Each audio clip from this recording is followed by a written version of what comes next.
こんにちは、いみじと申します。2025年2月1日から YouTube にほぼ毎日投稿してきて100日が経ったので、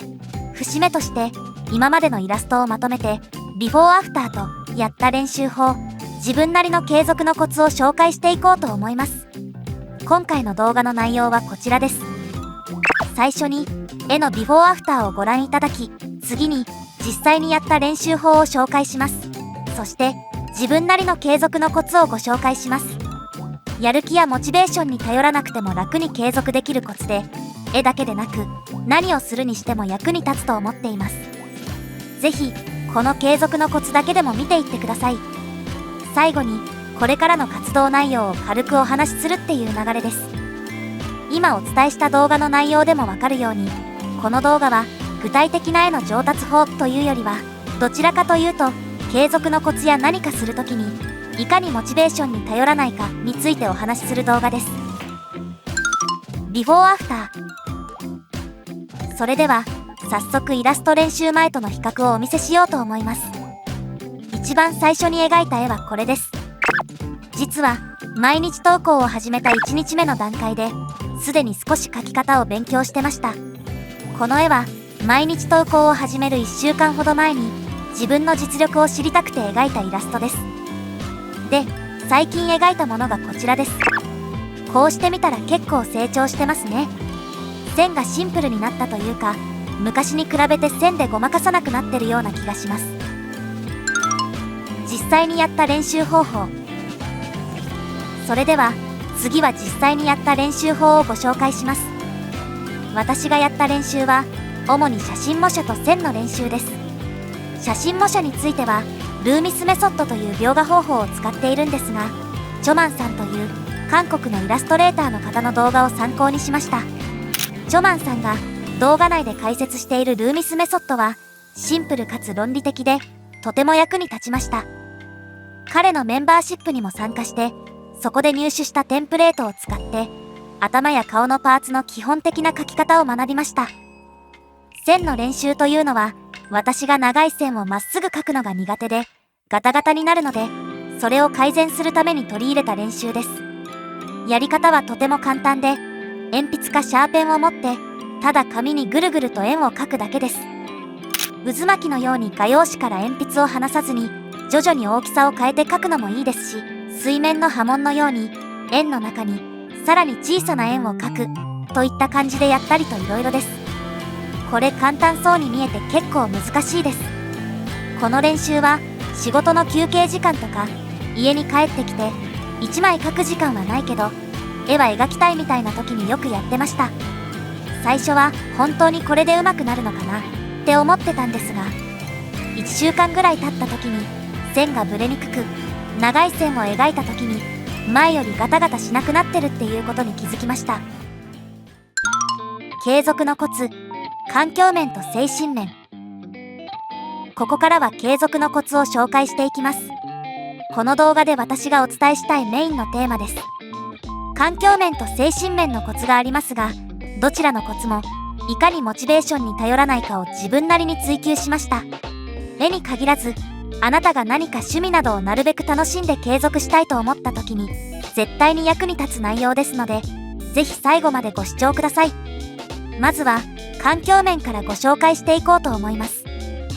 環境面の継続のコツは2つあります。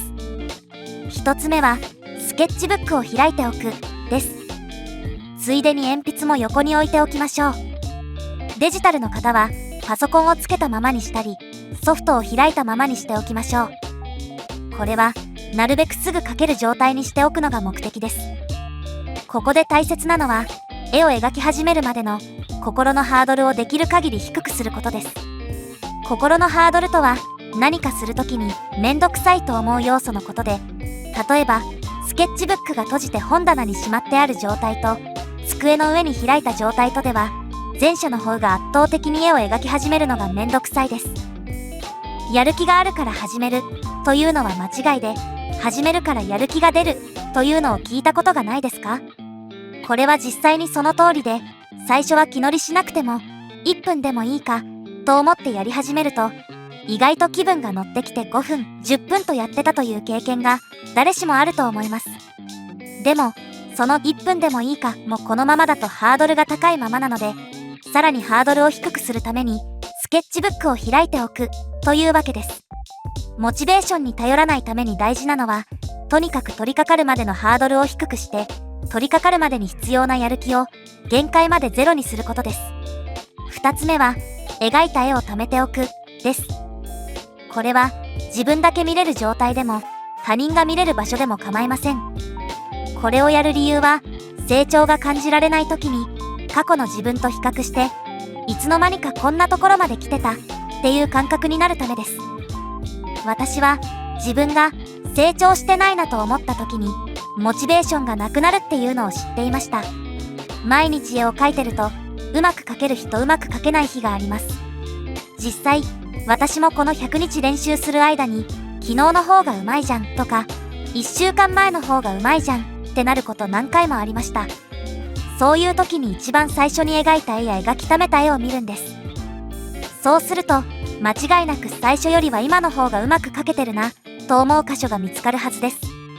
こんな感じで過去の自分と比較して成長を実感することで絵を描き続けることができました。次に精神面でのコツを紹介します。一つ目は、できなかった自分を責めないです。できない時に自分を責めてしまう気持ちはとてもわかりますが、まあいっかくらいで流して、その日は何か別のことしたり、早く寝たりしましょう。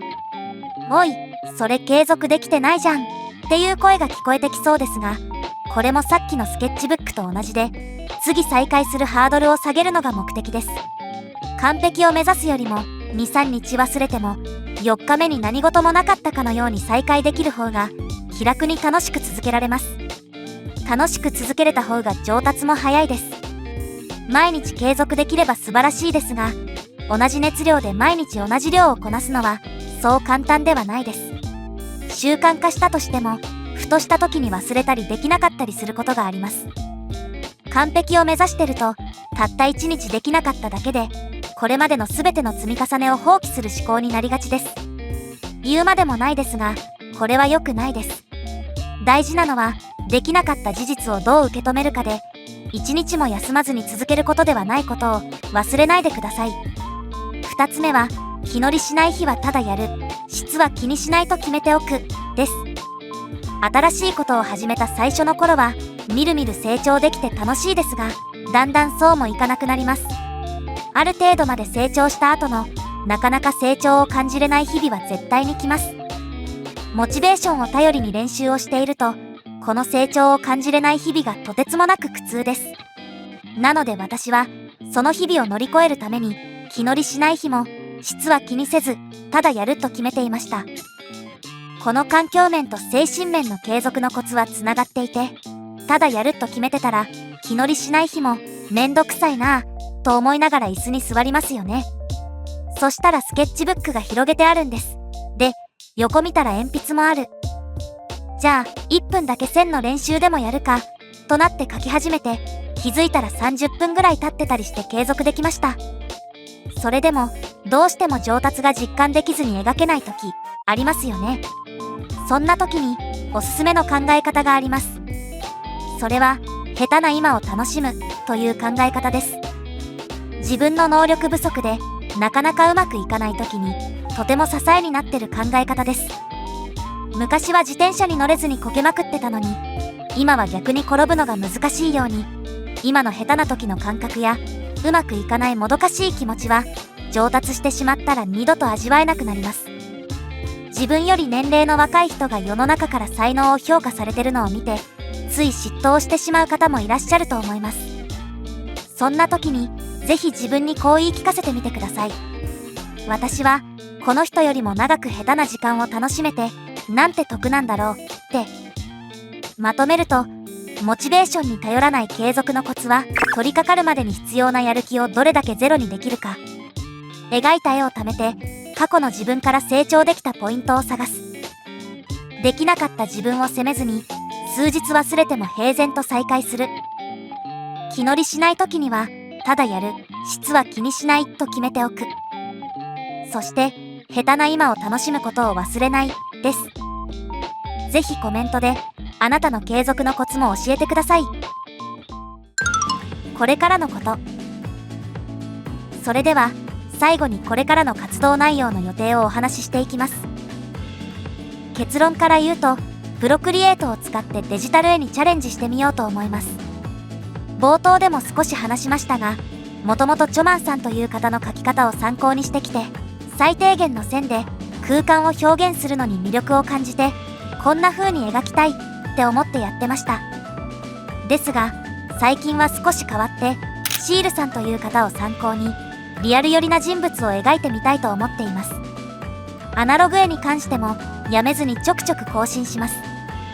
実は、これまでは顔やバストアップを中心に描いてきたのですが、これは完全に人体から逃げていました。やはり、人物を描く上で、筋肉と骨は避けては通れないと思ったので、体全体を描く練習をして、画力をアップさせていきたいです。いやー、これからの成長がめちゃくちゃ楽しみです。